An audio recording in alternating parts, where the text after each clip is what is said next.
Hello, everybody in BlackUSA.news viewership.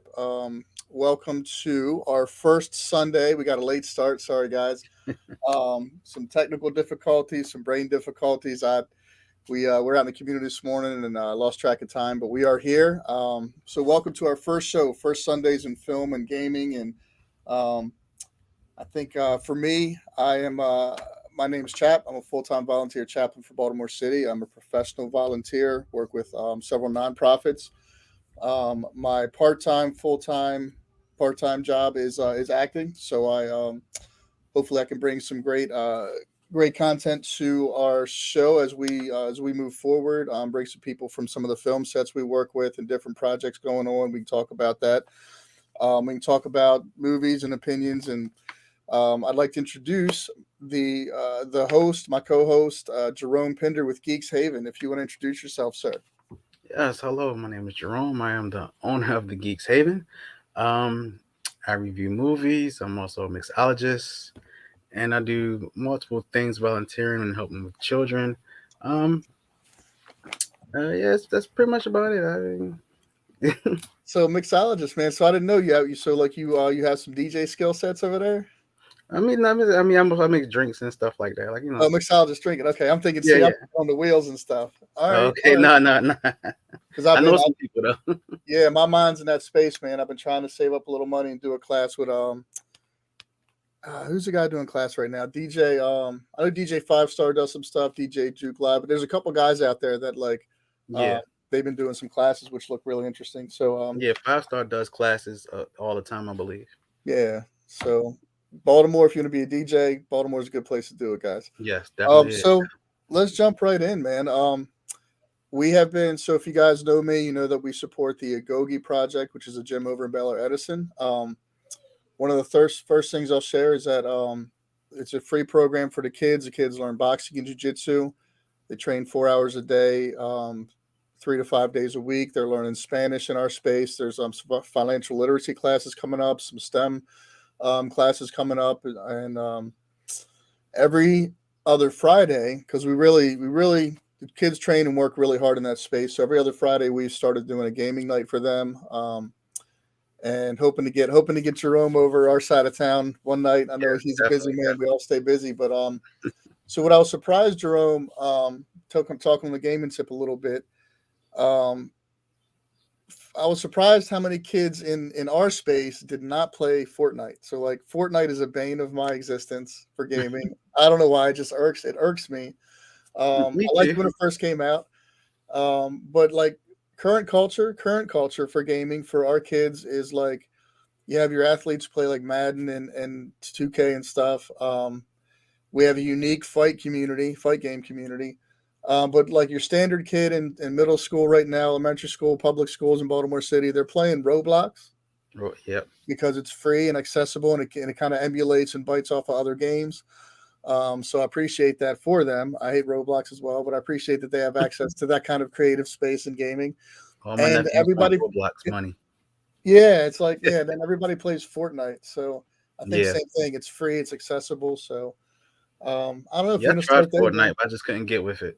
Yeah, I couldn't yeah. get with It's when it first came out, it was kind of fun. It was like it was, kind of a shooter match, like player versus player, and then they just started adding too much. Right, they started doing too much, which it. Yeah. the kids love because the kids love a ton. But they were, um, I don't know, I wasn't vibing with it. No, me either. It's doing too much, like you said. I Let me see what else. The Roblox. So I'm a big Minecraft fan. I played Minecraft on my 360 back in like as soon as it was released, man. And I'm a PlayStation guy at heart. So let's go there for a second and like Yeah. so where are you coming from with like your culture? Like, would you grow up with playing? What's your favorite console now? Like, are you a PC gamer? I mostly grew up with the Nintendo. That was my first console back in 88, 89. um, and but my favorite console is the PlayStation. I'm a big PlayStation fan. Um, Everything I did all through my teenage years was PlayStation, PlayStation. My cousins would always mess with me, like, you need to get an Xbox so you can play Call of Duty with us. I'm like, no, I'm good with my PlayStation, you know. But one day I went ahead and got the Xbox just so I could play games with them, but if I wasn't playing Call of Duty with them, I stayed with my PlayStation Okay, so all day with PlayStation. what were your like what's some of your favorite games coming up or games that influenced you? Um, I was big on RPG games with the PlayStation, so stuff like Final Fantasy, Star All right, Ocean, all right. things like that. I was more into RPG games, single player You, games. you remember Dragon Warrior? Yes, That's yes, my all time favorite RPG of all time. Like I could still go and play it right now. Um, and that's how it's I am very with good. Final Fantasy 7.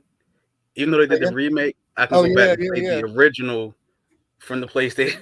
Yeah, man, Like and I then never like yeah, played it that before. old school stuff, man. Yeah, I love it. I think for us it's nostalgic, but it's still got like game value, replay value for sure. yeah, If nothing else, just for the nostalgia, man, makes makes you feel like a kid again, right? yes, it does. Um, so so I'll take you a little further back. When I came up, we had our Atari 2600. Mm, We had to like being like living in a community of gamers, right? So like all my family around me, my neighborhood brothers, cousins, everybody, they're always a step ahead of me coming up with gaming, right? So I always got the hand me down systems. So like when Nintendo came out, I had a Atari dumped on me, I had a Commodore dumped on me. okay. We had a ColecoVision. What was cool about the Commodore, Atari, and ColecoVision is that the software didn't have any kind of proprietary guards at the time. So you Hmm. could buy a ColecoVision game and play it on like the Commodore. You could buy they had bootlegs at Sears. You could buy a Sears version of a game and play it on your Atari, man. It was so cheesy and so wild. Um, and so there was like a lot of fun when home consoles really started evolving Yeah. in the 80s. I remember, so I didn't know this until a couple years ago. I was at there's a retro gaming uh, set up at a flea market off of 40 at Joppatown. You ever been there? No, I haven't. Bro, they have everything. It Okay. is like the whole back right corner of the Joppatown market on Saturdays. You go there. It's a mecca for like, any kind of retro gaming. And so they had from 1962, they had a Magnavox Odyssey. Oh wow. That was the first I think that's the first home console that was ever created. And I'm a gamer, and I didn't know till a couple years ago that they had consoles in people's homes in like the 60s, Yeah. right? See, I only ever know And about the Atari. yeah, and so it was like basically it was just a Pong game. And the wild part was like to change the games instead of changing like it was just a system with this basic like Pong setup, and you change the screen on your TV. It had a little vinyl thing for a 13-inch black and white TV because that's the standard everybody had. Yeah. They're just little like how we do like layovers on video editing and stuff. It was a physical layover you put on TV. It would make it look like maybe it would look like a soccer field. That was a soccer game. You peel that off, you put it up, and put it look like a basketball court. That was a basketball game. It was like so corny, man, but like Oh pretty cool. And then for me, Atari, I got all the hand me downs. I went through three Nintendos because my dad was pretty much anti gaming. He thought it was like from the devil.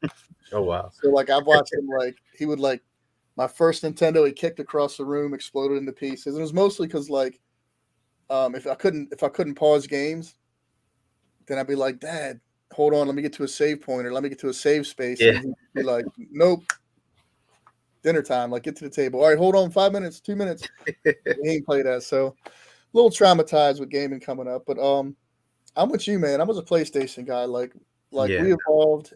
I remember PlayStation coming out in Macy's and it was like $400, $399 retail. Yeah. PlayStation 1 came out with do you remember the 3DO? Yep. Oh wow. Yeah, it came out with 3DO and like there was something another game system came out with the CDs. The PlayStation was amazing, man. Um, I feel like Xbox, especially in Baltimore, there's like this severe. I'd say like 90% of the houses definitely have a PlayStation Yeah. and might have an Xbox too, or an Xbox as well. Because I will, everybody I know is into Xbox. So I'm like, I have one, but I have it mostly because of my business. But now, right. but when I'm playing games, I'm always on my PlayStation. So Mostly it's a PlayStation 2 or the PlayStation 4. I'm a PlayStation guy. did you ever get into PC gaming? I have not. I have not So really tried last PC game I probably ever played was in middle school, and that was Oregon Trail. Hey, that is funny, bro. You know That they, was you really know it's big on funny, but PC. they remade it, dude. Yeah, I saw that. They dressed it up, yeah. Yeah, All right, so RPG. So I'm just like my mind's spinning on all the different stuff you're telling me. So RPGs, like for me, my favorite, like my core, my root, my infancy of RPGs was definitely Dragon Warrior. So like I enjoyed the spin-offs a little bit of like Dragon Quest when the Japanese kept running with the title, but like yeah, after like I guess Dragon Warrior 8 or Dragon Quest 8, it turned into more of a hack and slash game, wasn't as fun. Um you ever heard of a game called Bard's Tale? yes, yes. I've So heard of Bard's if Tale. you guys have never heard of Bard's Tale, it's an RPG kind of like Baldur's Gate or Diablo Mhm. style play. Definitely hack and slash and like weapon building and stuff. It's really fun. But the game is like this sarcastic tone, right? Yeah, So like the first thing you do as the bard, you have to like kill a rat in the bar, and then the narrator's like, "Oh, you're a brave guy. You just killed a rat." yeah, And the bard starts talking back to the narrator, and so the whole game is just very sarcastic. It has great script, great content. Depending on choices in the game, it would give you. But the whole game was real snarky, man. It was like yeah. I never played nothing like that. I enjoyed that a lot. Um, I played a lot of what's the Dynasty Warriors. Hell yeah, my I think man. I was good with the first three. After that, it kind of fell off for me a little bit. Yeah, same thing. Like the But the game first lost. three was great. Yeah, so like I was a Guan Yu main, bro. Like Guan Yu was my guy with the big pole, and Yeah, Dynasty War. It's a good one, man. All right. Trying to think. Diablo. Did you ever play Diablo on the console? It's more fun on PC, but I have not played Diablo. I've seen clips and stuff about it, but I've never played it. yeah, if it I goes, know. you're an RPG guy. If it goes on sale, you might enjoy it. Okay. I'm an old school guy, like so. I like Diablo playstyle. I like Bard's Tale. I like Baldur's Gate Yeah. Alliance. If you ever played those were a lot of fun for me growing up. I never got into Skyrim. Oh, okay. Like I know, That's a good. Well, I didn't start playing Skyrim until I think that was Skyrim 5. I think came out a few years ago. okay, Well, no, when did that come out? That was 10 years ago, wasn't it? I have to But Google it. I won't lie to you. Yeah, I um, like I like Fallout, but I didn't start playing that until Fallout 4. But that's a pretty good RPG builder game. Good gotcha. replay value. I watched the boys play that one. I like that one. So what are you playing now? Like, what are you playing right now? Actually, just last week I downloaded the Mass Effect Legends, Okay, and I all realized right, I've never played the first one. I've only played the second and third one, so I'm okay. playing through the first one right now, and it's really good. It's really dope. All right, we got a I comment. How never you missed doing, Mr. Darius? You, it. Thanks, brother. My the background, my brother-in-law created the logo for my business. so that's your graphics for Geekz Haven, or what Yes. is that? Okay, cool, very cool, man. So gaming. Let me see. So I play. I'm not a PC gamer. In fact, like when the kids, if I want to play and it's not a cross console game, and the guys get me a game to play with them, or if I decide to buy one to play with them, I'll go through Steam and use my controller and like tag everything to the controller, like hotkey everything. Okay. Like so, even if I'm playing Overwatch, I'm using my controller. If I'm playing Minecraft on the PC for the Java edition, like I'll still tie my I just like my controller, man. Everybody always says how the PC gamers are more elite and more, whatever, blah blah blah. But um, I will tell you as a like, I hear you guys. I hear that. I receive that. But I'll tell you guys as like a 45-year-old gamer who, like I said, we've come up with, like we grew up and evolved with the industry. Hmm. I can tell you that it's more artistic and it takes a lot more finesse to learn how to use the controllers associated to a console than just click a button and push a keyboard button and click a mouse. Yep. And that's just my opinion. All day long, um, I'm a console guy, Yeah. and I'll back a console guy all day long in a game, man. Like I'll tell you, even Overwatch wasn't. They didn't do ranked, but when we were playing Overwatch. So up until recently, I played Overwatch till the updates. I don't really play two. The guys are trying to get me into it, but it's another thing, right? Like gamers of my age, at least my opinion, um, if you're going to make all these drastic changes to games like they've done to Fortnite over the years, or they did to Overwatch, like create another game. Like Overwatch almost figured it out. They made it Overwatch 2, Yeah. but they didn't allow us access to still play Overwatch 1, right? One. Like they shut down those servers. Like my thing is when you make a new game, like if you're changing kits on champions that you play and you're changing maps, and you're doing all these different stuff, leave the old content and make two, right? So make Fortnite 2, make whatever 2, instead of constantly updating stuff and DLC stuff. Like there's something to be said about the original versions that the kids lose. Yep. They lose touch with it because you can't never go back and play Overwatch 1 anymore unless somebody down the road creates a server, a personal private server to run the software. But it's Yeah. like kind of like they do with World of Warcraft. I know guys that still have the old servers up and everything, but Okay. that's something I feel like the kids miss out on. Is like one of my favorite games. I grew up playing street arcade games, right? So Yeah. so back when you had Nintendo, like you talked about, there was Double Dribble and Yeah. there's Arch Rivals, right? Yep. Double Dribble was the finesse. Double Dribble was the emulator. It wanted you to feel like you were really playing basketball, Basketball. to the best of their ability with the D-pad and two buttons. They did so. And then Arch Rivals was the arcade version, right? Arch Rivals was you run up on somebody, mash B, punch them, they drop the Yeah, ball. yeah, he was able to fight in that game. Right. So that's like the beginning of like Street and Blitz and Jams and all the. So I went that direction as a kid. I like the arcade stuff. I like the breaking the rules a little bit, and Yeah. So as gaming evolved for sports into like 2K and Madden, I was a kid playing Jams. I'm the kid playing Blitz. Yep. Listen, That NBA was my Jams. stuff, Yep. right? So I say all that to say on PS4, there's not really any good arcade basketball games, right? Nothing No, that will compare to NBA Street or NBA Jams. However, they want realism with everything now. yeah, but a couple years ago they came out with this game called NBA Playgrounds, Okay. Yeah. and it felt like you're playing 2K because the controllers were like the same platform for controlling, but it had the style and the turbos and like enough to satisfy my arcade need for a sports game. So we got it, we played it, we really enjoyed it, and what happened was 2K saw how popular the game was, bought it up, Mm. updated, made a bunch of changes, and now it's NBA Playgrounds 2K. Oh wow. And I don't think you can go back and download the old NBA Playgrounds, right? Nope. So things like that, like kids are gonna miss out on like, but me being an old school gamer and like an old school hacker, right? Like I still have because they didn't run the original Playgrounds off a server. It was like just download the game and you had it. I Mm-hmm. still have the game, right? So I still have the game on one of my PlayStations. So I never deleted it. I don't let it update, just so that we can still play that old, that the original version. Yeah. Yeah. And even with the games, like when that game came out, me and my buddy Josh, when it first came out, the Playgrounds game, you had to beat the very last match to beat the game. You have to beat LeBron and Shaq Okay. because Shaq was a producer in the game, right? So because he's a producer of the game, maybe it's either Curry and Shaq or LeBron. I think it's LeBron and Shaq you have to beat.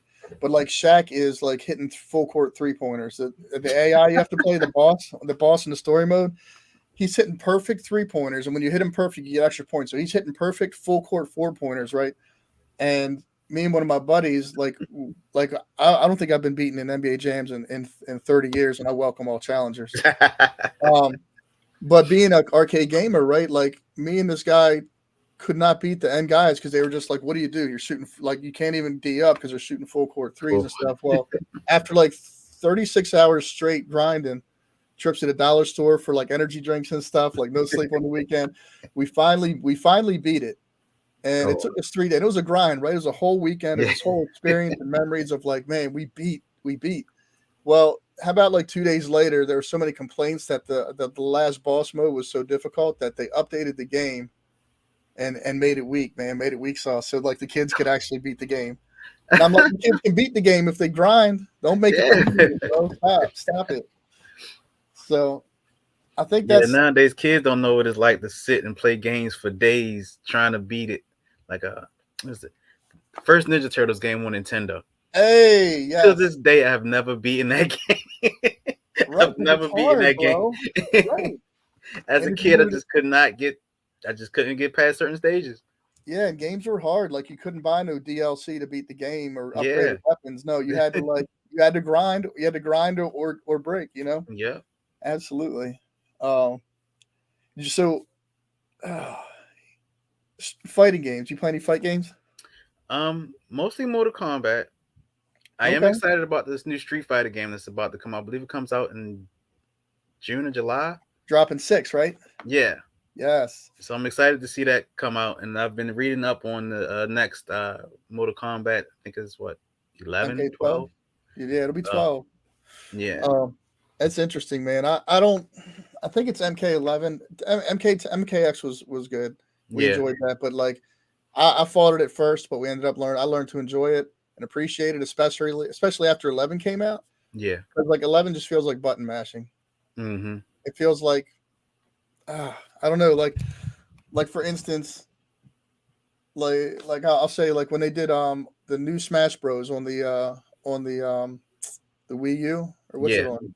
On the Switch, Nintendo Oh, on Switch. the Switch, yeah, the one on the Switch. That's the one where I think even the Wii U they brought out the Ryu and Ken to the pool of champions you could play, right? Okay. And if you played Smash Bros, everybody knows there's certain controls like you up smash, you down B, you do all these different things on the controller. Well, with the Street Fighter champions, you could do Street Fighter inputs and they'd work on the moves, right? So you can throw fireballs, like swing forward and mash a button, or like Yeah. do the tiger uppercuts. So onto a Smash tournament, right? And I picked the Ryu, and I'm doing the inputs and stuff. Um, which I'm really nice with Street Fighter, like the originals. I'm nice enough, man. But I was getting destroyed because these kids all they had to do was mash a button, up smash, down smash. I'm like, oh, you guys suck. Like I said, there's something that like they're missing out on gaming these days about the finesse and like the ballet Yeah. perform on a controller, bro. Like,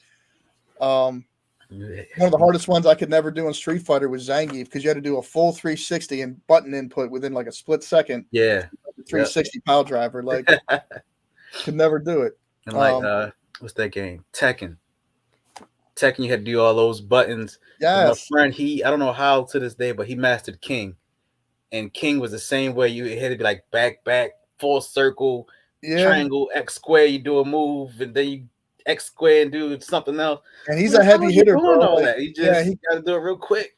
yep, But then yep, and everything there's is just smashing the buttons. Even for Mortal Kombat, it was like I remember you had to go to like a friend and try to figure out how to do the finishing moves and everything. It wasn't no pausing the button and trying to figure out the finishing moves. You had to kind of learn how to do it. yep, and there was no internet, so you had to like buy the magazine or buy the book. Yeah. Guys, we had magazines and books with like codes and different stuff for Yep. every game. We had like encyclopedia magazines of gaming. Do you remember the old PlayStation magazine? Yep. And it would come with the demos, a little black disc of Them- demos. I think I still Yeah, have some if I in my storage. bro, save I them. might. They are so like they're so valuable because you can't like who still has those? Who had the Yeah, foresight to even save them? Yeah, save those. Um, I have those, and I think I have some Nintendo Power magazines from back in the day. hey, that's tough. So let me ask you this, man. Do you know how long Nintendo has been in business?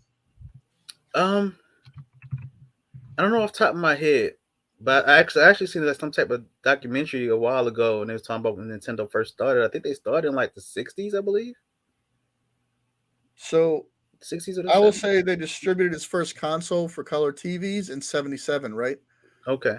But originally, Nintendo as a company, as like a gaming industry, um, well, as a company, has been around since 1889, and Oh wow. they ventured into the digital gaming system, market in the '60s, yeah. Okay. But like 1889, right? So like when Nintendo came out, they've been around 100 years already, right? Like think about that, like or Yeah. roughly around 100 years. So that said, because of that tenacity, man, anytime a new system comes out, I always try to honor Nintendo and get the Nintendo first, which I did not do with the Switch this time I'm a little disappointed because I enjoyed a Switch. Well, I But just yeah, got to switch myself for Christmas. So. yeah. So like one of my favorite Nintendo titles, as far as like the later consoles would be like Mario Kart, Mm-hmm. uh, Mario Parties. I like the old the old GameCube Mario Yeah. Parties were my favorite, man. They were so random. You could have gotten like trashed and trolled for the like last hour by your homeboys and like been in last place the whole game. And Yep. then like the game at the end will randomly give you 50 stars for the win. And it's like, yes. It was just the randomness of like you didn't necessarily have to be the best. Just play and hang on and see what happens at the end and all this random Yeah. stuff. It was a lot of fun. Yeah. Mario Kart was we would have full on just Mario Kart parties. Right. Like Right, bro. friends and family would just come over to the house. I mean, we would play Mario Kart Now, did y'all all do day, battle mode or all did you night, race? order pizza, chicken, and just play the game all night, having So fun. would you guys play battle mode or would you just compete races? We would just race Nice. the Okay. whole night. We would just race. I had one night got away from me. We were just gaming all night. This one guy, he was really really nice at Mario Kart. It was on the GameCube. It was on GameCube. No, nope. It was Super Nintendo. I remember this now. Yeah. So one of my buddies was like super super like probably back like nowadays he might have been diagnosed as autistic, but he was just really good at games back in the day and very poor social skills. But that's our dude. And I kid you not, man, he beat me 999 times or more Oh in wow! Mario Kart. I could not beat him. It was like split seconds. It was like all nighter. It was all nighter. Like I'm gonna beat him. And we played. The game stopped counting after 999, and I just wouldn't give up. I kept playing till I won, and I never won. I finally like just fell asleep. Like I could not beat this guy. But just to talk to how fun and competitive it could be, like we played over 1,000 games straight. Like no one else got on the TV, nothing. Everybody was just tied up in trying to see me beat him, and I couldn't. Shucks, me and my friends. When I was in college, this was in 1999. Wow. We had the was it the Super Nintendo? It was Nintendo. It was the one that had the WrestleMania 2000. Was that the 64 or was it That was the 64. Yeah, it okay. was a 64, and we would put the game on Royal Rumble mode, Yeah. 30-man, give everybody like top strength and everything. And I mean, it would take us hours just to do one match Yes. because we would Yeah. play whoever came out. That's who you had to play as, and we would That's just fun. play. All four of us would just play that game all night. That's so fun, man. Now in 2000, did they have the one where you guys could go backstage and fight and stuff? I Or was believe that so. it was either that one or the next one that came out on the PlayStation. I just remember like Yeah, it was the they, PlayStation one. yeah, but it would take like 2 or 3 minutes to load the screen because Mm-hmm. it was a PS1, right? Yep. But yeah, you could like I remember you could like go and like fight in the hallways and like in the hot dog stands and stuff. But it was like every time you change scenes or rooms, it would like take forever to load. I remember that. Lord, yep. Um, or the did you ever play it? Did you ever have a Dreamcast? Yes, I still have it. That's nice, man. I gotta you gotta if you do come to the game night, you gotta bring the Dreamcast and let me know. I have the keyboards controllers for Typing of the Dead, Okay. which I may or may not have. I'd have to look for it. But I wanna introduce the kids to Power Stone because Oh yeah, that's they've a never good one. played that, and that's only on Dreamcast. Dreamcast. Yep. You still have the AOL disc? Um, I think I do. I'm just curious if it works, bro. Like you got to find some plain old telephone lines and plug it into the back of the Dreamcast, and you'd have to put in this AOL disc to get online. That was so wild, man. Make that. Yeah, sound like a fax machine. Yep. Yeah, man. Dreamcast. Did you ever play TurboGrafx 16? I did not. Because you didn't have a Korean friend growing up. So like when they had like when Nintendo was in America with 8-bit, the Koreans were already playing 16-bit graphics like the Super Nintendo when this TurboGrafx 16 thing he had, and it was crazy, man. They had these little look like credit cards you slide in, and but it was really cool. Like I would go over to my friend Andy Lee's house, and this dude, like, we're playing like 8-bit, like, cheese over to my buddy Mike's house, and then we go over to Andy Lee's, and he'd have like a 16-bit turbo. We ain't even heard of Turbo Graphics. You never heard of none of the titles. It wasn't like mainstream. It wasn't an American, like, big time American console. But we just play, bro. We just play, and it was like top of the line graphics at the time. Or do you remember?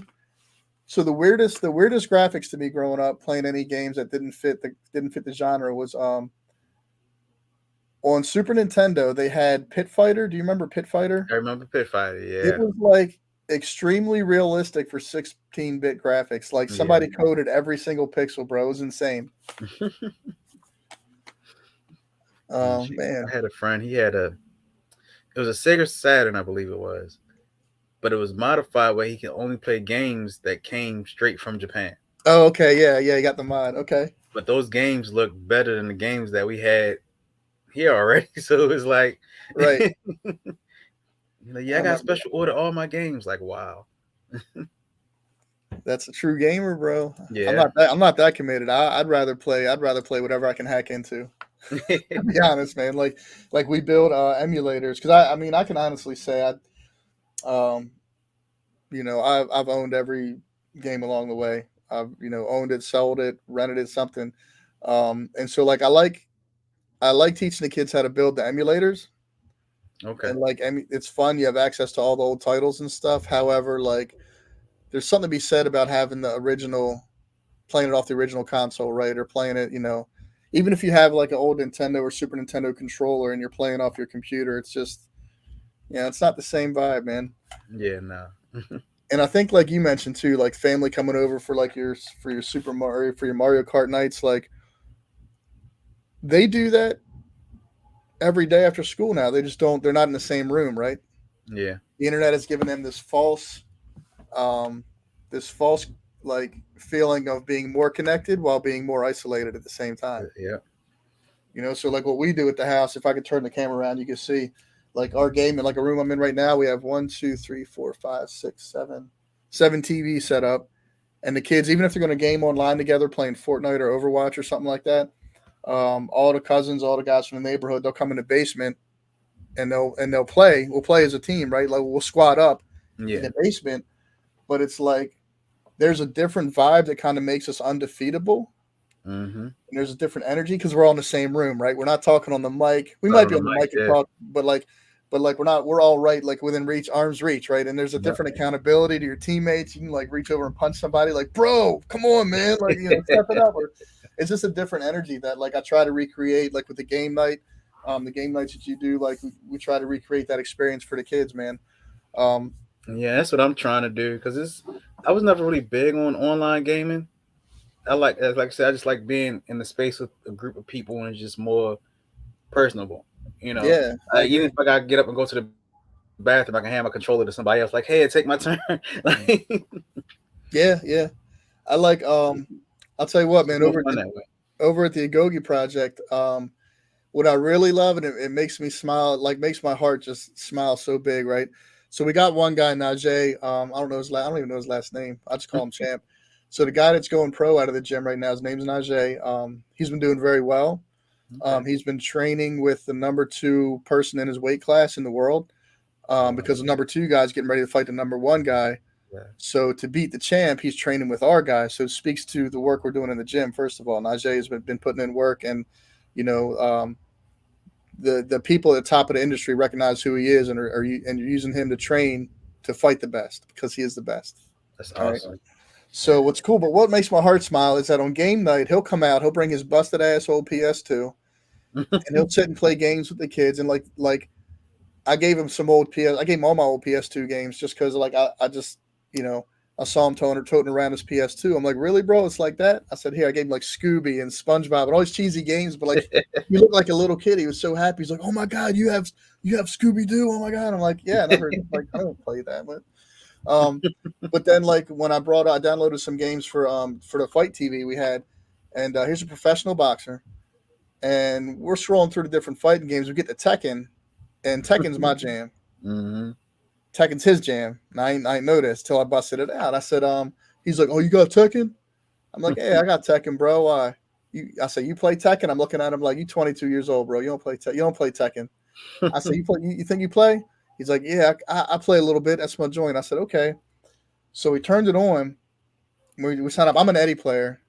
And Okay. I felt so disrespected the other day because I played a guy in the gym, an older guy our age, and I main Eddie, and I always bring my main to test people out. Just I'm gonna punish them, or if they give me a hard time, then they know what they're doing. I don't bullshit like with different champs, until I see where you're at. Yeah. So this guy Manuel picks Eddie. I was like, oh snap! I said, you got Eddie, huh? You got some Eddie game? He's like, nah, I suck at this game. That's why I play Eddie. He's the easiest champ. I'm like, get out of my face, bro.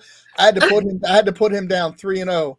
I'm like, Eddie is not the easiest champ. Blah blah blah. Like I had to do like 2 of the games were perfects. Once I gave him the first run to feel where he was at. Next 2 games like perfects. I'm like, you're done, bro. Get out of here. Talk shit about that. So then the champ. So then Najee. He sits down. I forget who he plays.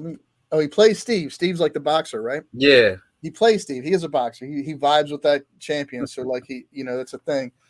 So he comes at me with the Steve, and it was a pretty good matchup. He gave me a run for my money, but I whooped up on him. And then the second time, he lit me up. He had my number because Eddie's got a rhythm to him. Like I'm really nice with Eddie. I can get you in a vortex, but like he's got a rhythm. If you break the rhythm and you keep breaking the rhythm, he's pretty easy to beat. Yeah. So Najee is a pretty smart guy, man. He caught my rhythm, was stuttering me with the boxer, and he lit me up. And then we went for a rematch, and he changed champions. And I'm like, bro, do not be disrespectful. Like, don't do that. No, I just want to play this other character. I said, no, you need to bring me back. We need to run that back. Like the younger guys, they just don't know, right? Like they don't know the culture. Like, no, you got to give me one. We got to run that back till we're done. And then next time we played, the next weekend that we did the game night, he didn't start off with Steve. He's like, I just want to chill, man. I'm like, that's fine. I said, but if we going hard like that, don't be disrespecting me, trying different stuff on me. I said, keep whooping my ass with that Steve till I get it,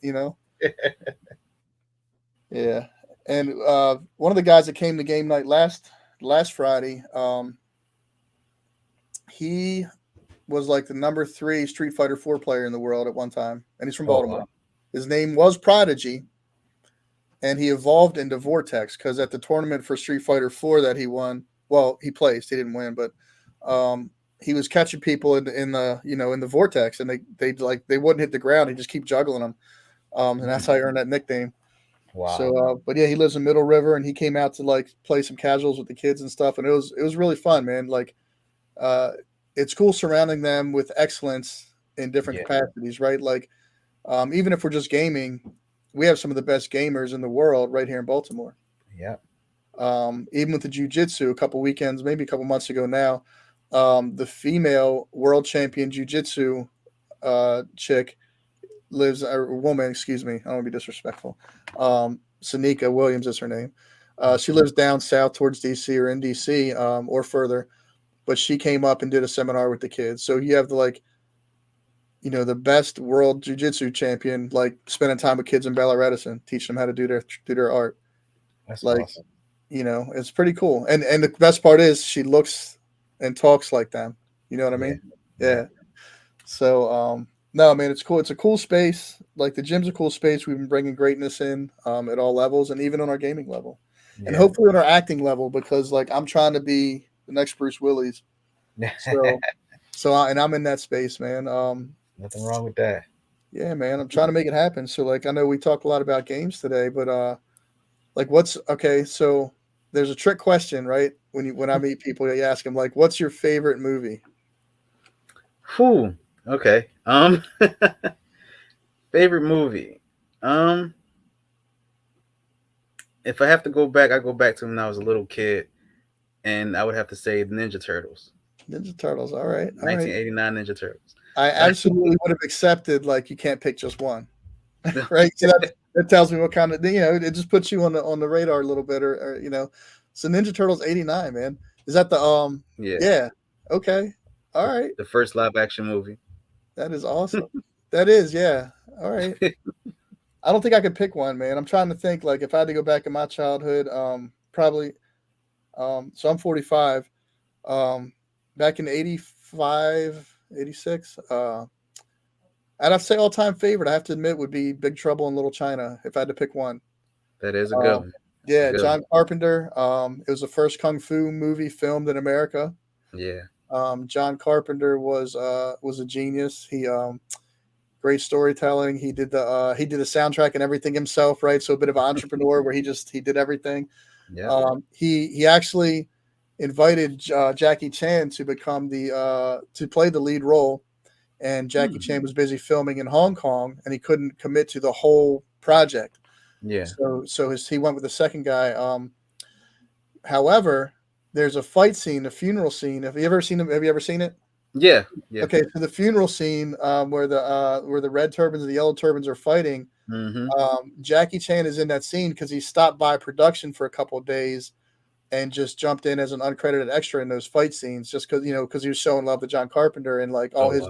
all his friends that John Carpenter was like intentionally hiring like Asian actors in the 80s because there wasn't a lot of opportunities. They were always typecast. They didn't get to tell their story. So that was Hmm. part of his vision, man. He Big Trouble in Little China. Like we have great talent in this community. Kind of like, for me, in a way, I won't say to the degree that Spike Lee did, but like Spike Lee was like the black community has outstanding actors, and we can do more than black exploitation movies. Here you go. Here's our truth, right? Yeah. And just launched so many great careers and just put out so much great content. John Carpenter had the same vision for that for the Asian community at the time, Okay. which was marginalized. And so like there's all this love and all this context to the movie being made beyond the fun, like cheesy, Kurt Russell, man. Um, so yeah, I don't know. Big Trouble in Little China. I think like every day after school, we were weird. Um, we do our homework while we watched either Big Trouble in Little China or Goonies. Goonies is like number two, Yeah. Goonies was, and it's funny and I, because like and I also like those like corny little crazy move stuff like what's the movie? Airplane okay, all right. and So like you like Airplane or what's the cop one with Leslie Nielsen? Naked Gun. Yes, the Naked Guns. Yeah, Like man. I love Okay, those movies like that too. It's like they're funny. They're not supposed to make sense. It's just good classic fun. okay, yeah. How about I liked so on that tip, just going down this rabbit hole with you, you made me think of Men in Black. Okay. Men in Black was so funny, but Yeah. please let me tell you, it was supposed to be a sci-fi drama, Oh and the wow. energy between Tommy Lee and Will Smith was just so unique Yeah. that it made the movie. Like it Yeah. made the movie something different than what everyone envisioned, but like the better version, right? Yeah. Like it's a lot of fun to watch. You can go back and watch it. It's fun. Tommy Lee's the comedian, but the straight guy really. Hmm. Kind of reminds me of like Tommy Lee's character reminds me of an Ice Cube who's always just the anchor for the other comedians, like Yeah. doing the looks and doing it. No, it was good. And what happened was with Men in Black 2, what happened was they tried to capitalize on Hmm. the comedy part and they killed the energy because Yeah. now there was pressure to be funny for the Be next funny. movie. And so like Men in Black 2 was like, you're trying too hard. Yep. Like it's disingenuous now because you're paying for the funny. You're not just like letting it Let creatively it be. happen, right? Yeah. So like, and then three got back to the roots. Three got back to just like I Yeah. think they had a genuine fun with Men in Black 3. Josh Brolin from Goonies. Yep. Um, that wasn't a voiceover when he did young Tommy Lee Jones. That was him making fun of Tommy Lee Jones doing his Tommy Lee Jones impression. Yeah. So it's like it's really great to hear him talk and have fun with it. And they talk about it behind the scenes how like he's like nah man, he's like I loved it. He's like Tommy would give me like sideways looks and I just do it. And I love the context of movies though, man. I love Yeah. hearing about stuff on the sets and the scenes. And so if you guys don't know, um I've been doing background acting for a couple years now. I got some pretty good set stories, as well as met some great people. But moving forward, I got my first contract for a speaking role, and I think I signed an NDA, so that's all I can really say until they say I can say more. Okay. But it's pretty cool. It's a sitcom that'll be dropping on Tubi. Um, and I'm trying to make a habit of that, getting them speaking roles and getting seen. And I'll share with people like I never intended to be an actor. I'm more of like a guy from Baltimore, a hustler from Baltimore who just started hustling up acting jobs. And then what happens is the roles I get picked to play, they're not really, or to encourage people who are actors, like don't overdo it, don't overthink it, right? Like acting Yeah. is just being yourself. Um, if they need a carpenter, guess what? I've been a carpenter, so I can just show up and be my carpenter self. If they need a sailor for a scene, whether even if it's just background, I know how to wear the uniform, right? So it's Mhm. like it's really just showing up, following directions, and showing up on time. It's the easiest job in the world. Um, and you just tap into yourself. Like I'm not formally trained. I couldn't quote no Shakespeare. I didn't do no school plays, like Yeah. nothing. But they just asking me to really, hey, we need a token white guy in the hood. Hey, I think I can do that.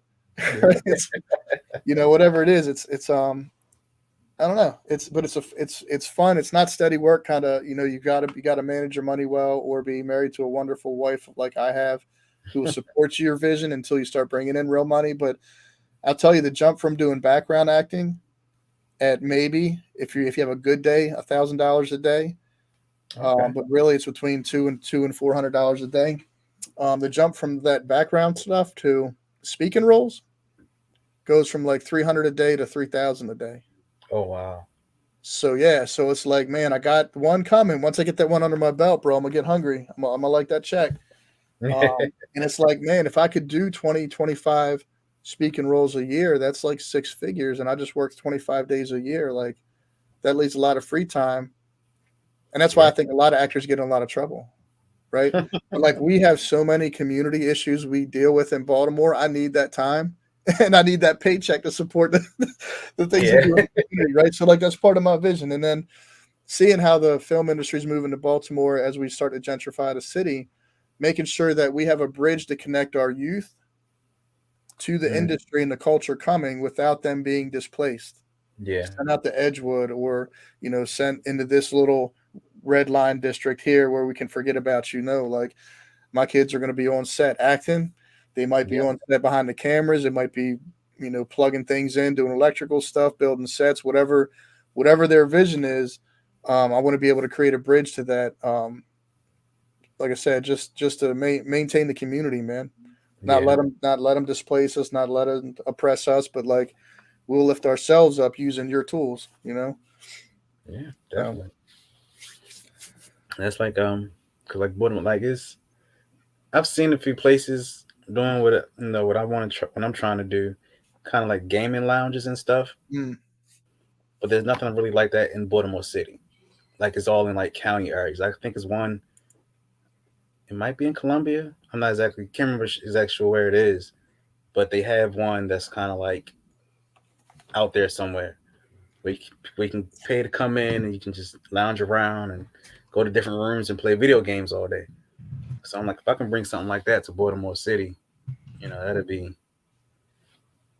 that'd to be think. I'm looking on the internet right now because I was trying to think. There was something. I felt like there was for a minute. There's an intentional gaming lounge in over east, like down the hill. okay. There is There was. I don't think that that's not a good market for them to really be sustainable. okay. But I liked that they went there. I don't think it's around anymore. I'm trying to look it up online. But no, I think the key to being successful though is that you can't take it straight into the hood. You need to find a way to make access to kids, but also keep it in a place where people will feel safe to come and spend money, right? Yeah. So like location's really important for that. Until you know, I don't know. I mean, you could. I'm not saying you can. I'm just saying you have to be intentional with whatever you do and have a reason why do you do it to answer Right, for why right. you're doing it, right? Yeah. Um, and at some point, I had a vision of doing it under a nonprofit as a like museum, Okay. and so like you build this gaming lounge for sustainability of a gaming museum where we go by all the old pinball machines, the old stand up Mhm. arcades. We showcase and display all the old consoles and have them set up on CRTs and like really create a historical experience Okay. at the gaming lounge, right? Like and still having pieces and who better to tell the story of gaming than people our age, honestly, like Yeah. 40 and up. Like you get too far up 40, like I think 45, 50 is a cutoff, man. At 50 and older, like they are not interested in this culture. But No. once you hit like 48 is probably the oldest gamer I know that's actually good at gaming and not just, I don't know, different. No, yeah. But but our age, we grew up with it, man. And like, Yeah. we can tell you exactly how it felt. We can tell you exactly what happened. Like every time, like we were there, man. And Yeah. I love that about our being our age. I'll tell you, I'll tell you one day off camera why we're a PlayStation. Did I already tell you this? Why we're a PlayStation city? No, No. I'll tell you why Baltimore.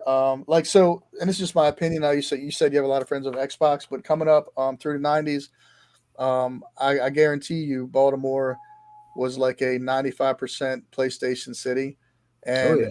as industries, as the years go by, because we had PS1 spread out through the city, everybody kind of grew and built on top of that. So that's why I always say, like, in my experience, it's like 90% of the city is PlayStation guys. Um, I don't know anybody that. I mean, I know people, but it's significantly less people that are like married to their Xbox rather than their PlayStation. Most people have both these days. Yeah. I will tell you, as a hardcore PlayStation fan, when 360 came out, I had $400 in my pocket. Um, and 360, I walked into GameStop and they had a R2D2 360 Oh with wow. the C3PO controller, Mm. and I didn't even think twice. I grabbed it, walked right up to the register, bought it. I didn't have no games for it, nothing. I just bought this R2D because, like, I mean, when you turned it on, did all the little beep boops and stuff, and I was like, and I'm a Star Wars fan. I'm a Star Wars baby. Like when they brought Star Wars back out in the theaters for a second year, I was 1 years old. My dad took me to the theater, man, and I don't know that I could recall the movie at 1 years old from like 1 year old memories, but it imprinted on me. I'm a Star Wars guy. Very opinionated about Star Wars. Yeah. The new stuff's hard to watch, even though the stuff I like, Disney's ruined it so much. It's hard to watch. Even like I like the Mando. It's hard to watch because Disney's like screwing with me. Um, but that marketing, that R2D2 360 sold me, bro. And I ended up accumulating like 3,000 games on it over my 360 years. Um, and was privileged enough to give it to a friend of mine whose son became of age to play games, and he wanted to get, like, he wanted to get him the newest, like, whatever was out, PS4, something big, and couldn't Yeah. afford it. I said, bro, like, pick me a couple bucks, and I gave him my login and everything. Gave him an Xbox 360 with like my account and like Wow. 3,000 games for this kid for Christmas. And I'm like he'll never understand what I just gave him. Like, but I just launched this kid on like a lifetime of like a whole season of games. I don't know, man. It was just like really hard to give away, but at the same time, really, like, I knew it was really beautiful to be able to share that with someone who I know he wouldn't appreciate it at his age, but I know Yeah. when he's like, I know that now, this is like 10 or 15 years later, he's going back and playing them old 360 games and sharing those memories and that feeling with Yep. guys our age, Yep. right? Because he has something in common where he can bridge Um, that age gap, because he can talk about, oh yeah, I used to play this or that 360 game, and the OGs our age, like, what you know about that, right? So it's kind of cool to create that culture as well. I like the kids surprise me, and I'm always encouraged when they know about the older games, and they'll get them wrong. They'll be like, oh yeah, we played that on the Super Sega. And I'm like, no, yeah. you No, didn't. you didn't. But yeah. So what do you think, man? Once a month, I think we're gonna, if guys are tuning in, or you guys tune back in after we're done recording, we're gonna be here once a month. We're gonna do first Sundays. Maybe we'll do more often, but we both have busy lives, and we want to produce some content for you guys, talk about gaming and movies, whatever you guys want. Tune in when you guys are watching live. Comment. You can certainly hit us up on the Facebook and at Geekz Haven or Chap Loveless if you guys have ideas for shows. You want to be a guest. You want to talk about movies or games. Yeah, hit us up, man. I'm game for everything. I'm Yeah. thinking one more thing before we get off, because I don't want to take up all your time. Any Mhm. new movies out that, like, you've seen or interested in seeing that. Um, I just went and seen John Wick 4 last week. Um, that was really good. Yeah. Yeah, Okay. I enjoyed it. I liked it. All right. And we're getting ready to. I need to purchase the tickets for for the Mario movie that's coming out Wednesday. Oh, take me to school. I ain't been paying. I don't watch the news. I ain't been paying attention. Yeah, the Super Mario movie comes out this Wednesday. Uh-oh. Tell me about it. Who's in it? It's And is it animated. Who's in okay? it? Jet Black is doing Bowser. Okay. What's his name? Chris Pines. Oh, I see. Chris Pratt is Mario Chris and Pratt. Charlie Yeah, Day is Luigi. yeah. Hell yeah. Okay. There's a pretty good cast of people that's voice, doing voices in the movie. I think I did hear about this and then it fell off my radar. So it's coming out next week. This Wednesday actually. Okay. All right. Yeah. Very cool. So we're gonna try to go see it on Friday. I've been waiting forever for what is it? Avatar Way of the Water. Okay. Drop on the bootlegs, man. I'm like, hell, it's been out for like a year before it finally dropped. I'm like, yo. Just from your, a little note from your bootleg corner. Avatar Way of the Water finally dropped last week. So, yeah. Yeah, I haven't seen it yet myself. My I daughter started wants to to, but it's not. I don't know. I gotta watch. I gotta really want to watch it because I started watching it. Then I started gaming because I was like, it's okay. It is like it's over 3 hours long. Yeah. That's like the thing with Did you ever see the talk about 3 hours of my life I'll never get back? Now I appreciate it later, but at the time I was not happy. Was what was that? The Departed. You ever seen The Departed? I have not. Okay, so like I can't even talk about it till you see it then.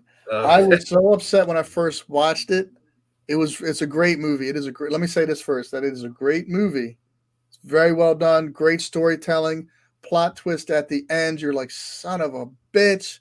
And I had to watch it. And so like I couldn't it got me so good that I was mad at the movie for a long time, but I'm not, right? Like but at the time I was like, that is what? Like 3 hours I'll never get back. I hated it, but like I go back and watch it again because it's like it's really good. I don't know, I enjoyed it, but at the time it hit me so hard in the face with the plot twist. You're gonna see what I'm talking about. Nobody ruined it for Jerome. Let him watch it, man. I need to watch like pow, and you're like, really? So it's a good plot twist. Yeah. But other than that, I don't think there's anything. So the Mario movie, I might, I'll get on that. But there's been nothing coming out lately since COVID that's been of any like anything that's made me like want to run to the theater. Yeah, I mean, I can't think of anything like. Last movie that I was excited to see in the theaters was Black Panther: Wakanda Forever. I was just going to say Wakanda Forever. It's the last one I watched. I went to go see it and I was disappointed in it. Yeah. So yeah. Okay. Let's unpack that for a minute though, because that's a lot of people have said that. Now I'm on the fence. So here's my perspective. My being perceived as white notwithstanding, why did we feel the need to do another Black Panther after our man's Chadwick passed? Like you couldn't just let that settle for a while? Yeah. Did you really need to market? Did you really need black dollars that bad, like to push something out? Yeah. Because I don't feel like I didn't like it too much because the movie felt like a 2-hour funeral. Like who wants to sit in the funeral for 2 hours? Right, and it's like I don't know. I just don't feel like I don't think they honored him. I think they tried to honor him and didn't. Yeah. I think that's the whole thing of the movie, was trying to honor him, and they did him a dishonor by trying too hard or not.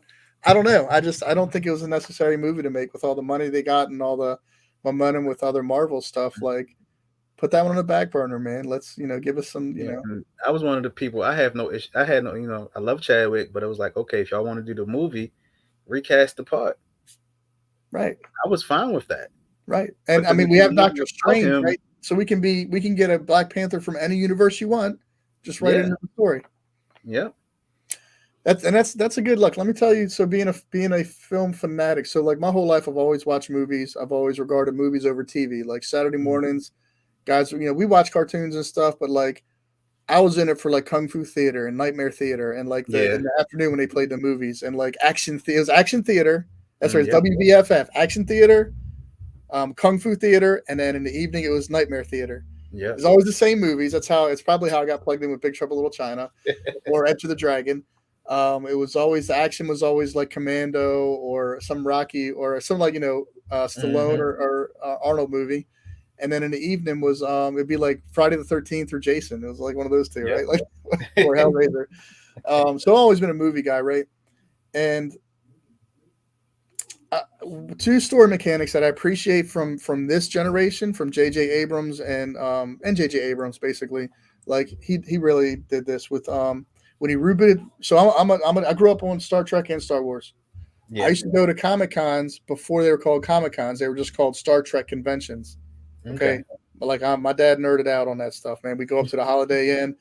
Mugs are dressed up like Vulcans and Klingons, and like I'm a kid and it looks glorious. I feel like I'm immersed in this Star Trek universe. They're selling like sci-fi toys and sci-fi movies. It's great. Um, so I grew up on both, right? And so the storytelling mechanic, I'm taking a long way to get there. When he did the time travel piece in the beginning of the reboot, Hmm. he was able to reboot a whole franchise and open it to new writers and new talent, Yep. and rewrite without disrespecting the old continuity, right? The Yep. old like by the books stories and the canonized like Star Wars or Star Trek.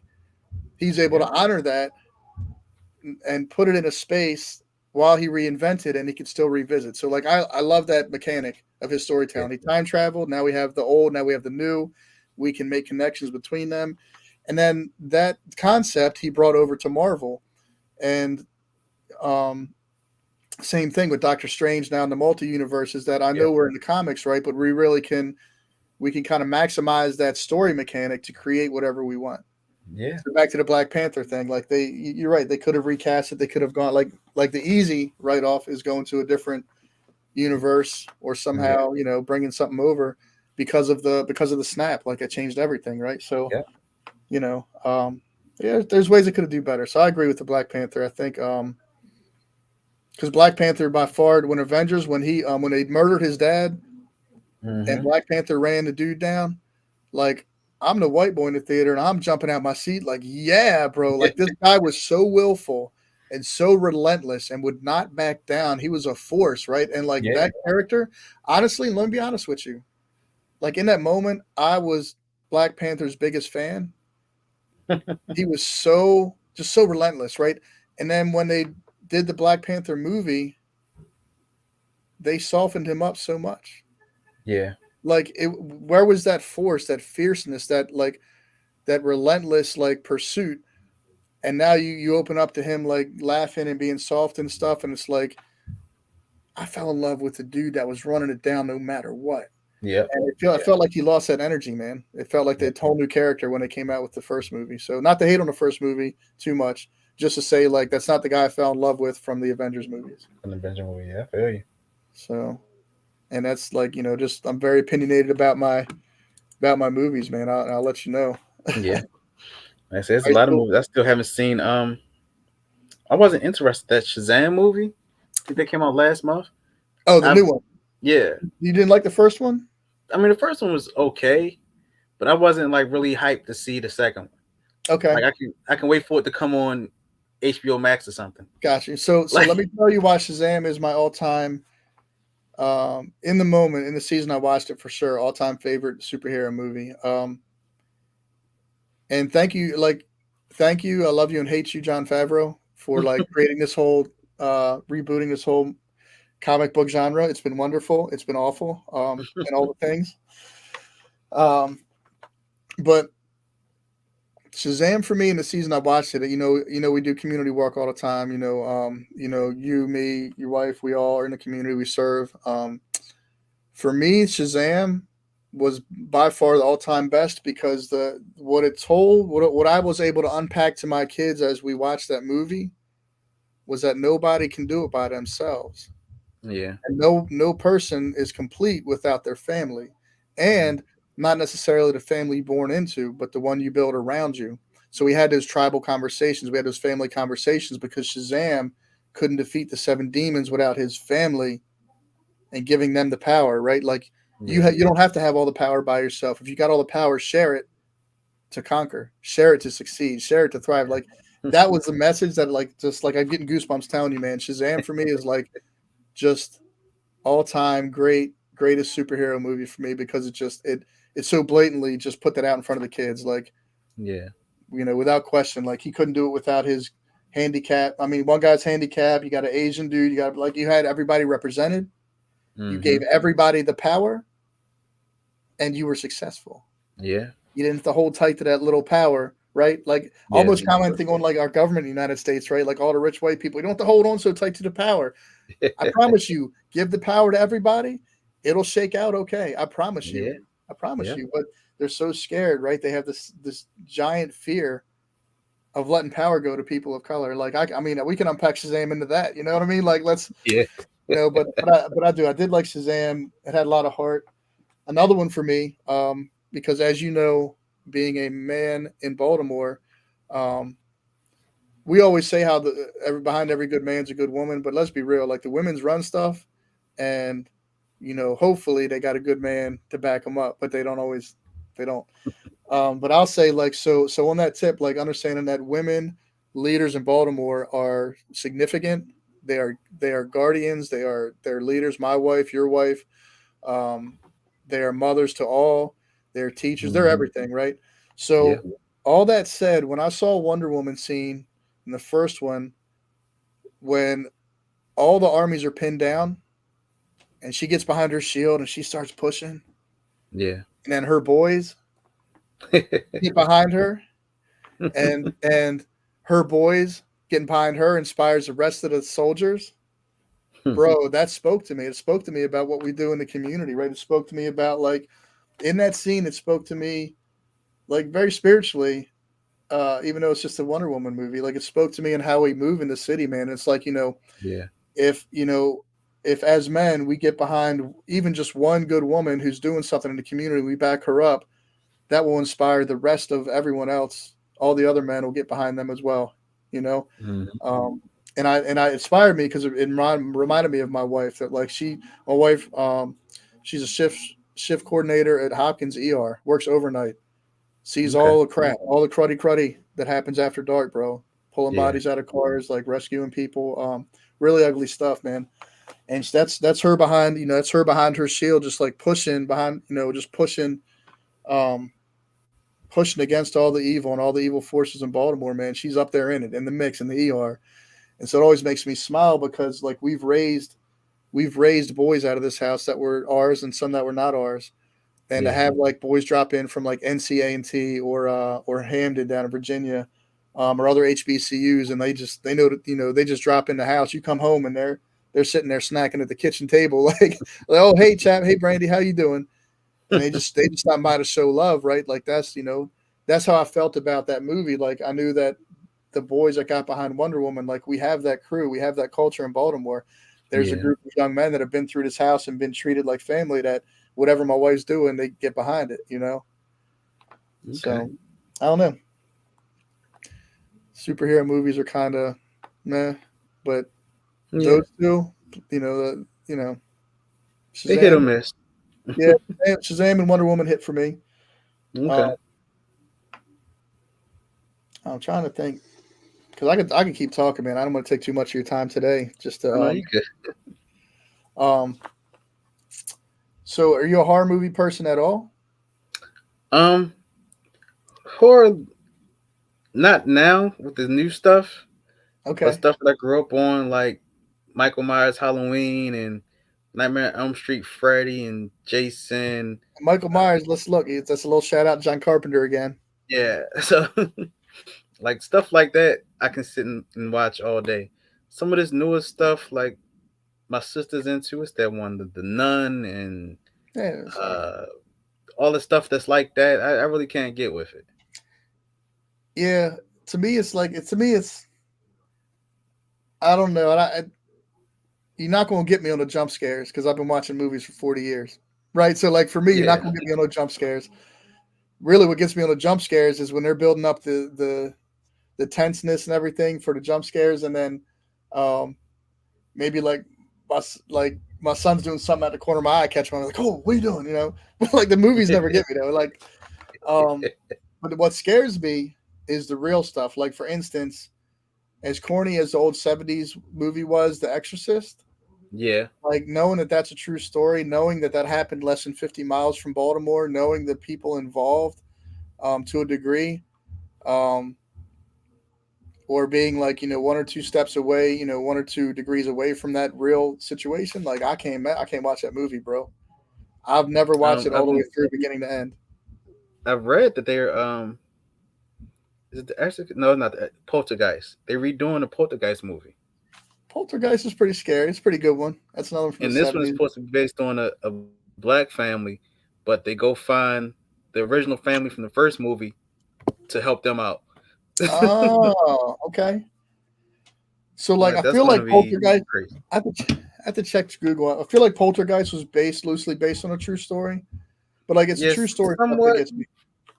And Like, then like some of the like the stuff that happened during set, like the scene with the skeletons or whatever, they was like those was real human skeletons. They wasn't props. Like they actually filmed it on like an Indian burial ground, and oh like the movie was cursed before it started, some type thing. yeah, we could do an episode on that, bro. Because there's a couple of those like that. Yeah. Trying to think any good horror movies that came out lately. Um, um, no, and like it's either to me it seems like it's either super gory mm-hmm. or I mean that's pretty much it. They're just super graphic. They're just trying to basically they're traumatizing you visually, and I'm not really into that. And I it's want a you know new I one like that's coming out with I forget the name of it, but Russell Crowe stars in it, okay. and he's like a hit exorcist, and it's based on a true story. Hold on, I do like that show. You ever seen that show Evil? I have not seen it. I've It's heard pretty about it fun, though. bro. It's a little Exorcist show. Okay. And it's pretty fun. It's a little irreverent. It's fun. I liked it. It's got the Luke Cage guy. Oh, okay. Yeah. Okay. So I need to check I'll that out. say, There's I a will lot say of stuff I haven't seen. I'll say the last time I was scared at a movie, there's this movie called The Fourth Kind. You ever heard of that? Yes. So like they filmed it like Blair Witch Project. They filmed it kind of like Paranormal or Blair Witch, where it was like it felt like it was real found footage or something. Mm-hmm. So I watched. My wife works overnights. I stayed up one night watching that at like 2 or 3 in the morning, and it was perfect, man. I was scared out of my mind. I swore that aliens were going to come kidnap me, bro.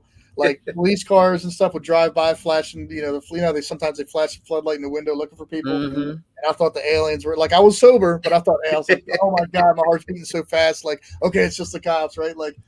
Like that movie had my chair backed up against the wall and every light on in the house.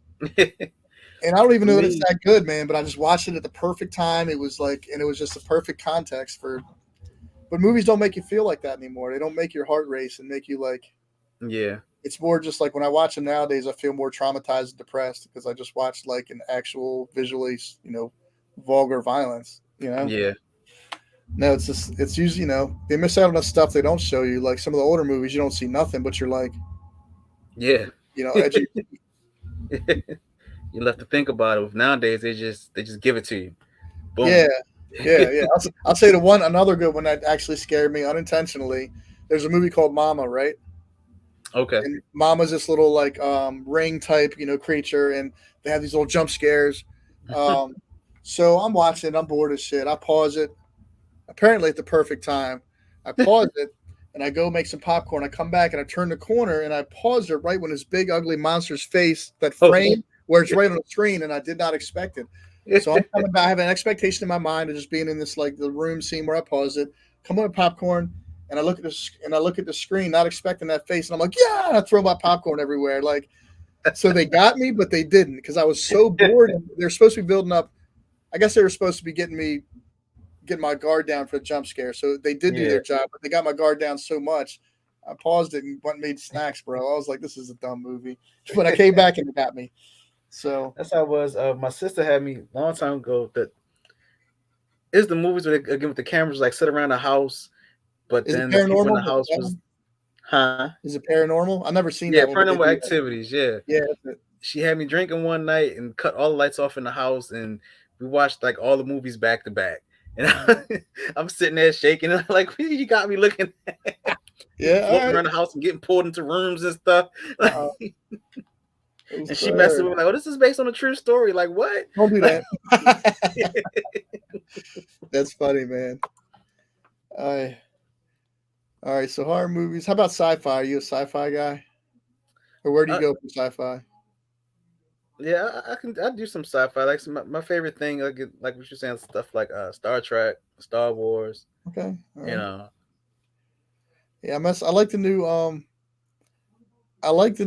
I didn't like it at first. And people are gonna take it the wrong way because I'm perceived as white, but I didn't like it first when they. So J.J. Abrams rebooted the Star Trek universe, and we thank him for that. I do. Mm-hmm.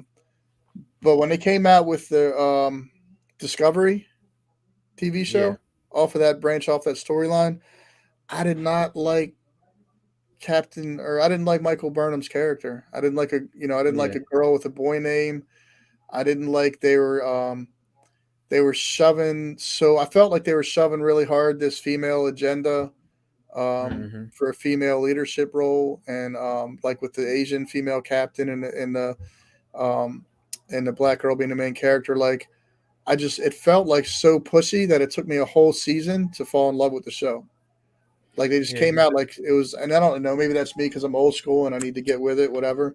But that's just how I felt. Like when I watched it, I'm like, dude, like, come on, man. Like I get it, but it felt like a Disney thing, right? Because like Disney, they're very pushy with female leads, where instead of creating their own, they almost try to, and this is just my opinion, trying to find my thoughts over here.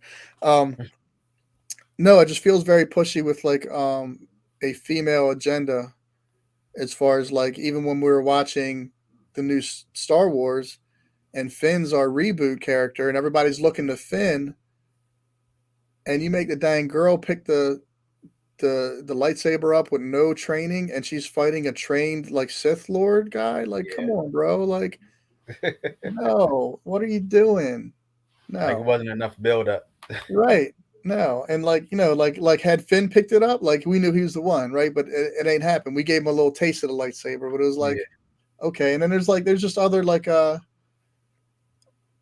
don't know. I felt like Captain Marvel was a little pushy with it. I don't mind so much if it's a good story. I don't mind if it's if it unfolds well. But sometimes they feel a little pushy with it coming out of Disney, and it's like, relax. Let's have a natural like story evolve here and evolve into that let character. it happen where it just feels like they're just forcing it on you.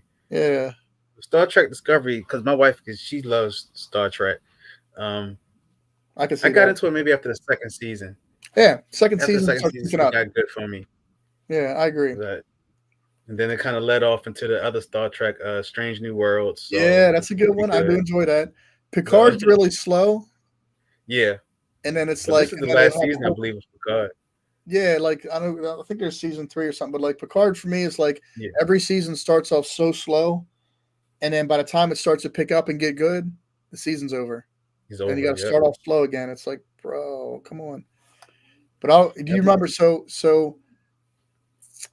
did you ever watch Star Trek Generations or Deep Space Nine? Yes. Okay. So in Deep Space Nine, when my man's, it's like the first episode too. The black captain came out the gate punching Q in the face. Like that was the joint, bro. Like everybody in Baltimore, we was behind that shit. We was like, yes, we're getting behind Deep Space Nine, bro. And actually, because like we'll put stuff on like that to kind of fall asleep to. Mm-hmm. And my wife started Deep Space Nine like a month or so ago, and we realized like we never watched Deep Space Nine, not even growing up. So now we like watching it. Yeah, Captain Sisko's the truth, buddy. And we're into it. It is just like at first I didn't want to get into it, but then when I was watching, I was like, wait, I'm liking this. Did you ever watch the original Star Treks? Mm-hmm. 60s? Okay. I always like the narrative of how Nichelle Nichols talks about how like after the first year she had so much anxiety and experienced so much trauma as a black actress in a lead role that she wanted to step down, and Dr. King talked her out of it. Yeah. And and then I grew up watching the old Star Treks. Like I said, my dad would drag me to the Star Trek conventions. I was in the theater for the first Star Wars, and then like the Generations, not Generations, Next Generation, Star Trek Next Generation. Yeah. You ever watch those? Yep. Okay. That's my favorite. Next Yeah, Generations is my favorites. it is really good. It is really good, actually. They did a really Yeah. good job. Nothing like the originals, but definitely, definitely a go-to. Again with Voyager, like, and I think it's part of a culture and how we were brought up is why I'm saying this is like when I watched Voyager again, it was hard to watch because it was a woman captain, right? So for me as a kid, Mhm. watching this woman character, and I'm just being honest, like I hope people come back and watch and hold it against me because I've evolved since then. But back then I was like, I couldn't really get with it. But then in the context of the entire Star Trek universe, I appreciate it and I go back to it often actually because it's something different. It's Yeah, something I me wasn't too. used to seeing. And so like at that, Hmm. and it's funny because I forget who I think Kirstie Alley or somebody who they cast somebody big for the role, and the production team did not get along with her at all. And what happened was somebody knew Kate Mulgrew, and they were like, "Hey, can you just come audition real quick? Because we need, we're firing this chick after 3 weeks. We need." And and Yeah. and her vibe, she vibed with the production crew and made it. They loved her for it. But there's a Yeah. whole like contextual story to it. I like the old Star Trek cast, the old '60s ones when they do movies. Yeah. I've never been a big fan of the Next Generation movies except for Insurrection with Yeah, that's a good one. when they had what was his name that played the clone of Jean-Luc Picard? Um, Tom Hardy. yeah. Bro, I didn't even recognize him. I've seen it before. I'm a Tom Hardy fan, and it wasn't until I went back and watched Insurrection and a second, third, fourth time, and I was like, "Oh my god, that's Tom Hardy!" Like what? Because he's such a big time beefcake now. Yeah. Um, but yeah, I always enjoyed I always enjoy a good time travel movie. So we're talking sci-fi. Like I've seen every time travel movie there is. I promise you. Because I'm thirsty for them, man. I'm so Yeah. thirsty for them because there's such good. It just makes for good storytelling, right? Yeah. Um, and there's such a it's I don't know. There's something so mysterious about it that's like it's right in front of us and on paper like the math can make it work but you can't physically do it, right? Like Yeah. people can prove with calculus and like all this other stuff like in physics and stuff like folding space time, like you can mathematically prove that something can time travel, and all I can tell you is that I've only time traveled forward one day at a time. Maybe that's how it's supposed to work. Maybe we figured it out and this is what it looks like. you know but I love a good, and so It's like like I have Back a to the perfect Future. Everybody's trying to create a flux capacitor. baby. But I will tell you, so like that said, April 13th, 14th, and 15th, I'll be filming somewhere in Baltimore, location Okay. undisclosed. But there's an indie film coming out called The Unison. If you Google, let me give you the right information though, because I don't want to mess them up here. J Jinx Films. If you Google J Jinx Films, um, let me see videos real quick, so I'll give you the right title. Um, oh, he took the trailer down, I think. So I don't think he'd take the trailer down. Maybe he did. In Unison. In Unison is the name of the movie. So okay, so J. Okay. Jinx Films. In Unison is the name of this movie, and it's about the future, and there's been some post-apocalyptic culture going on, and everybody's infused our digital social media phones and stuff into their biologically, right? So you remember that there's a time travel, or there's a movie with Justin Timberlake where he had only a certain amount of time left on his life, and it was like on his wrist. And Yeah, time clock counting down, and you could time was your currency. You traded yeah, time. times of currency. Yep. So it's like that where people have infused technology and like everything on their phone is now like when you can do text on your wrist and stuff, Oh, um, wow. and everybody gets this secret message from somewhere across the world. Everybody gets one text, and it's like changes everything. And so these like underground master thieves come out of the woodwork from time traveling master thieves, and they have to save the world. So it's super exciting. It's called In Unison. If you can look at the trailer, Okay. I will be a featured extra. I didn't get in early enough on the project to get a speaking role this time, but I'm gonna be like a featured extra in some bar scenes with my buddy, hopefully. Um, but I'm super excited about the project because it's like I said, I'm thirsty for a good time travel movie, man. Haven't had Yeah. one in a while. I think Star Trek 2009 was the last good time travel movie. Yeah. Um, Umbrella Academy. You ever watch Yeah. that? Yeah. I've watched Okay. that. So I they didn't did see some the time last travel. season, but yeah. Last season. Okay, so same thing, man. Last season was so pushy about making sure that people from our generation and our culture accepted that the girl character had turned into a boy, or Hmm. chosen to be a gender different person than she was born. Um, that they like totally abandoned a good story, or they neglected the story to focus so hard on that. And I'm like, I don't know. I felt cheated out of a season, man. And we already knew it was coming from watching the story unfold. It wasn't a big deal, but they made it a big deal, and Yeah. it took away from my Took away viewing from it. pleasure. I'm like, it's cool. I am not, it's fine, but relax. It was just so dramatic. But Like we I'm there. do, I'm there for the story. I didn't. You yeah, change. Fine. Give me a no, good story. yeah, bro. That's it. Um, Trying to think streaming wise, you got any good programs streaming that you're tuned into right now? I think I binge watched everything. Um. Not really. Every time I say I'm gonna get into something, I don't. Like I got a lot of stuff just queued into my save files. Queued Anything up or you whatever. But I haven't watched nothing. anything you So. recommend? Um. Well, right now, I guess I've been watching a lot of anime. So I just got done watching what's that Chainsaw Man, I and that am was good. not. I'm about to bring look you. I'm gonna bring you a guest host to talk anime because last anime I watched was Dragon Ball Z. Man, Oh wow! I will I tell could you. talk Dragon Ball all day, but I try to watch Hey, different stuff as well. I saw. So I did watch this one on Netflix. It was called High Score Girl. I started watching that. It was pretty fun Okay, yeah, because that's it's funny. built around the Street Fighter Two culture. So Hmm. that I connected with. Yeah, definitely connected with that one. Now I don't do too But yeah, much. right now I'm watching what's it called? Black Clover. Anime called Black Clover. That's Okay, pretty okay. pretty okay. Kind of like Naruto, but everybody has magic type Oh, thing. okay, okay. I know about that one. I do know about that one. How about did you watch live action? Is it Space Cowboy? Because I know Yeah, it's a I've manga. watched. Yeah, I watched the first few episodes. I probably didn't watch the last two episodes. No, it's pretty fun, man. I like that But one. then they when I found out they canceled it, I never went in to watch the last two episodes. How about But the I liked it boys? because I was a big fan of the anime. So Yeah, see, I thought they did a good job with it. It was fun to watch. Um, yeah, you ever watch the boys on Amazon? I did not. I maybe watched the first two or three episodes, and I liked what I saw. I just never went back and Okay, finished. that's one to go back and visit, bro. I'll tell you, it's very much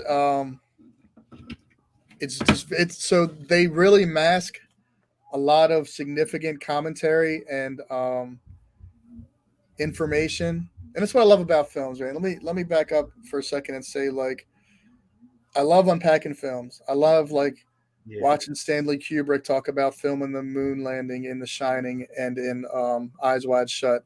I love watching Robert Zemeckis talk about 9/11 like 20 years before it happened through his script The Wire and Back to the Future and all Hmm. these other movies. Like there is information that's like given to us in film that is because people can't talk for, like, for instance, um, there's just certain things they can't say without risking, and I believe this, without risking their life. So they tell us through film. Yeah. I've seen things that convince me of that. Like even to the point, if you look at the old, if like right now you go on your computer, look up the old Die Hard VHS cover. If you look at it, the Takamimi, whatever it is, towers looks That identical was to the yeah. twin towers, with flames Yep. coming out of both spots where the planes crashed, like 20 years Yep. later, right? Like maybe 15 years later. Like, come on, bro. Like, Yeah. they're just so I love unpacking film stuff, and so the boys has all this really great information and great commentary and like hints to what's going on behind the scenes in real life on the boys, and they mask it in so much graphic violence and vulgarity that you almost miss it if you get distracted or caught up in it. But it's Oh like it's wow. really good, man. It's really good. It's really sharp show. I know I love it, man. Like I love that just the rebellious tone it takes. It's almost Yeah, like definitely gotta anti. go back and check it out. Yeah, man, it's good, bro. That's definitely one I recommend. I'm watching right now one like you said. We got stuff on our lists we never get around to. So there's one called Travelers on Netflix. I'm kind of watching now, and it's a time travel thing. So getting caught up on that. Okay. Yeah.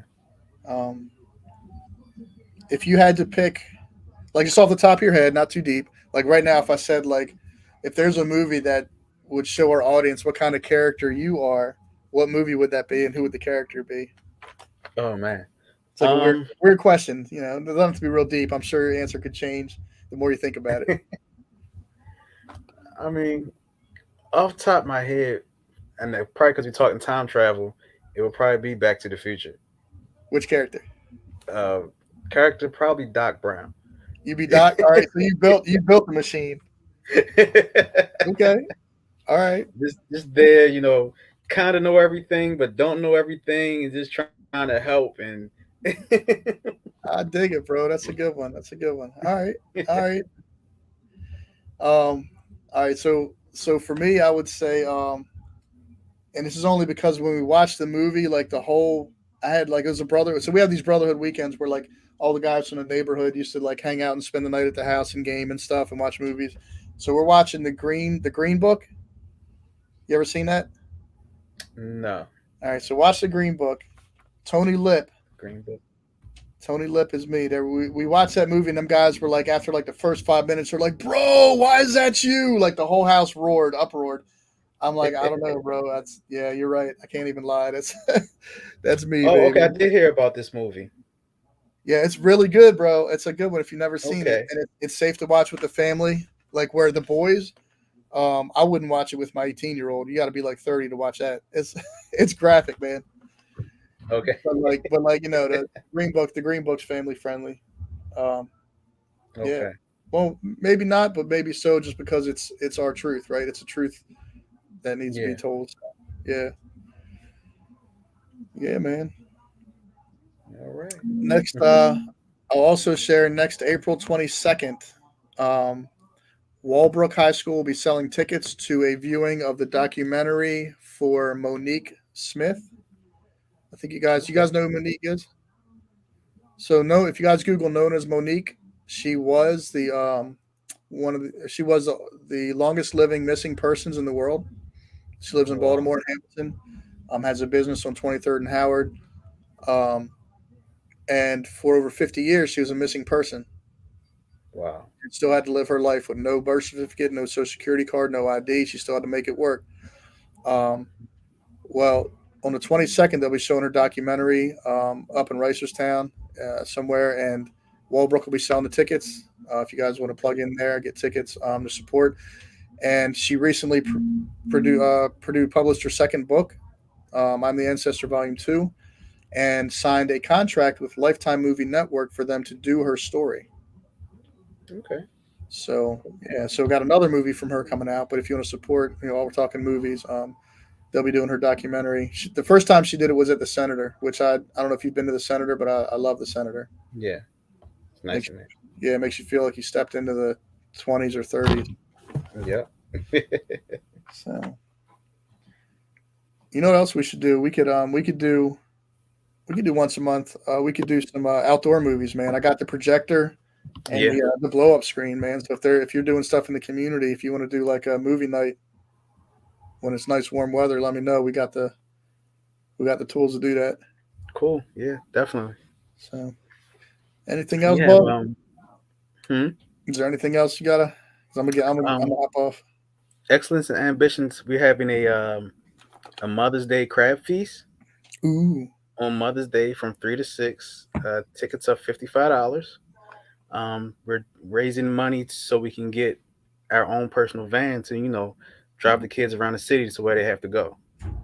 Because at first we were just doing it in our own personal cars, or we would have to make 2 or 3 trips to and transport everybody. Where if we can just get one big bus type van, we can take the kids to wherever they need to go, and then when we go on Amazing. college tours, we can take them ourselves.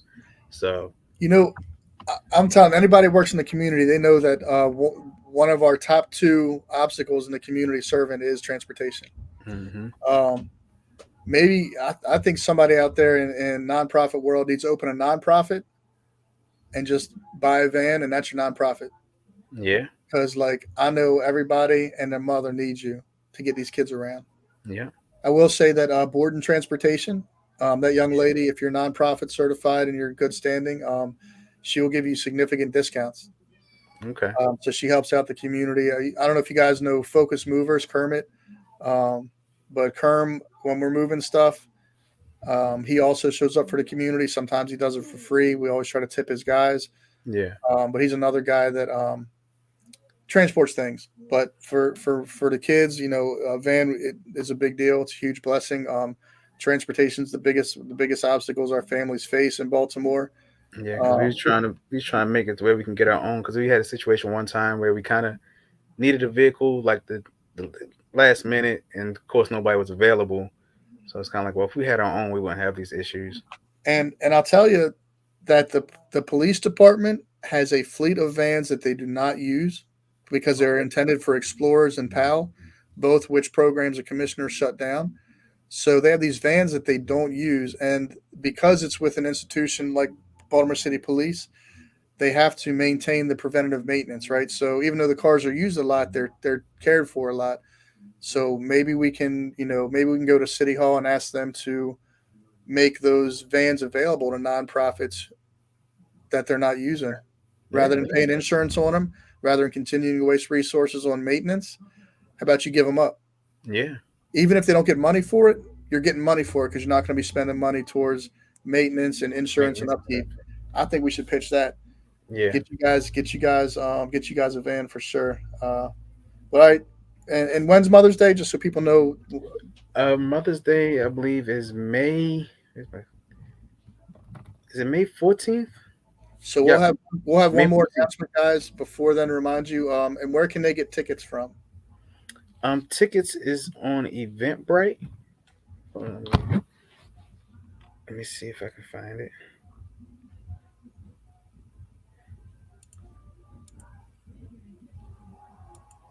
Yeah, tickets is on Eventbrite. All right, we'll have that. We'll post that information later this week. You can follow me Yeah. on my IG at Be More Chap 78. You follow Jerome on Geekz Haven on Facebook, and we'll put that information out as well. All right. Anything else? Any events you got coming up? Um, Not as right now, just the crab feast. The Haven doesn't have any events at the moment, but I do look to have a game night coming soon, so I'll keep you informed. All right, man. Keep us posted. Love you, bro. Have a good night. All right, you too. Thanks.